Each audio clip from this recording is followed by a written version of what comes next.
Yo, what's going on, guys? We have Earl with Team Lag with his top 4 Shanks tourney deck profile. He was playing Kaido, of course, and now we're gonna go inside the deck profile. Alright, so obviously I'm playing Kaido, one of the most important cards. Onigashima Island, you call it rock, you call it stage, whatever. You play it for 3, you tap it, and you ramp one from your Dawn. It helps with the deck because a lot of the cards say get rid of Dawn to do this effect, so it helps you stabilize. Okay, do you always mulligan for this card? Yes, I do. Okay. And if you don't see stage, it's not the end of the world. You could still win, but you have to play very different compared to not seeing the stage. Okay. And we play a lot of big guys, so in order to get to that point, we gotta play a lot of blockers. I play 4 Black Maria, and I play 4 Higurashi, and also I play 4 Queen. So, Queen, MVP of the deck. You draw 2, you pitch 1. If you draw like multiple stage, you can pitch a stage. You have any dead cards, you can pitch those and 6k. So a lot of times what I like to do is I like to block, combo with it, keep the blocker alive, save your life. Okay. Next, I like to, for the 2ks, I play 4 Drake. I like to keep them in hand, but there's some instances where if they have 1 or 2 cards in hand, I play it to get rid of 1 Dawn and they pitch a card from hand. I also play 4 Uta. I never play this card, I only use it for the 2k. Right. And I play 4 Sasaki. There's some instances where I do want to play Sasaki, like if I don't see stage and I see Sasaki, I might play him just so I can keep up with the ramp. Next, I play 3 Vanillas, 6 cost 8. These are really good against the Mirror Kaido, these are good against Kid, these are good against, well, a lot of decks if you can make it stick, because it's an AK beater, it's strong. How often did this come up in your matchups? In the Mirror, it came so well because in order to get rid of this, they need to play 9-drop. And the thing with the Mirror is, it's a game of chicken of who can play the 10-drop second. Okay. Because whoever plays the 10-drop or the 9-drop first, respond back with the 10-drop, and you stabilize from there. Okay. Now, if I don't see stage, I play 3 Jack just in case. When I first started playing the deck, I hated Jack because you had to pitch cards from hand and you lose card advantage, you lose combo power. But playing the deck more, you get a lot of dead cards in hand, so it's fine to pitch them. So you play this on turn 3, you pitch 1 card from hand, you ramp 1 Dawn in active mode. Right. So you still stay ramping. Yes. Also, what's really sneaky about this is, let's say you start turn 4, or you start second, you ramp to 4. You play this, you ramp 1, you have 2 Dawn, and you can do a 7k swing to leader. Let's say if they have a battle card like Boa, you want to get rid of that, or you want to do damage that sticks with 7. It's kind of sneaky to get that extra Dawn in active. Or, if anything, you have 1 Dawn to active to play these. You can play, I play 4 Blast Breath, 1 cost, minus 1 Dawn. It's a 4k combo, and these come in super clutch in every matchup. Let's say they go to 8, I just use 1 card to save my life. Okay. I also play 2 Thunder Bagras. These are really good late game when you have all your Dawn, you're trying to stay alive. Also, at 2 life, when you activate this, you ramp 1 Dawn to your Dawn area in rest mode. So if, let's say, you were to play a 9-drop and the next turn you want to stabilize for another 9-drop, you can do this, ramp 1, and the next turn you're able to play another 9-drop to really just beat people in. Okay. I play only 2 kings, 6-drop kings. This says Dawn minus 1, KO a 4 or less on your opponent's side. Super great against blue. It's okay against green and red, and kind of sucks against the mirror matchup, but this is such a good card.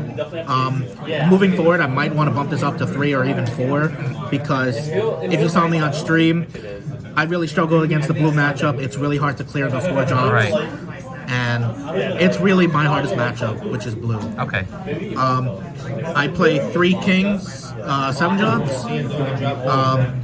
A lot of people in our locals play Law, they play Zoro, they play Luffy, so it's kind of a meta call to play 3 7-drop kings. I'm definitely going to probably switch this out to 2 because... How do you do for you in the tournament? It's a very interesting thing. So, a lot of times, actually, if I had 10 Dawn and I had nothing to do with it, sometimes I would just play this for 7, not even do the Dawn effect, because all these Dawn effects are optional. Okay. So, play this, you get a 7k beater now, and usually if they flood the board, you just start swinging at their board, start pressuring them, get rid of their resources. Same thing for the 6-drop. I would just play the 7-drop or 7k king and just start going there for pressure. Okay. Now, the bread and butter of the deck, 9-drop Kaido. I play 3 personally because a lot of times I get off 2 per game, sometimes 3 if I'm lucky. But these cards are so good. Dawn -5, you pop something 6 or less in their field, hits almost anything in the game. Hits the vanillas, it hits queens over here, it hits Law 5-drop, it hits Luffy 5-drop if you want to clear their board, and after that it also gains Rush. So you play it, get rid of 1 guy, and you can swing. It's a lot of value. And I only play 2 10-drop Kaidos. A lot of people like to play 3, but realistically, you're only ever going to play 1 of these. This is Dawn -6. You get to blow up the entire board, including yours, unfortunately, but makes it a little bit balanced. And afterwards, it becomes a 12k beater. A lot of times, a lot of people just leave this alone, which helps you a lot because it's a 12k beater. Imagine 12k swing every single turn until the end of the game. Or they want to, let's say, commit to this.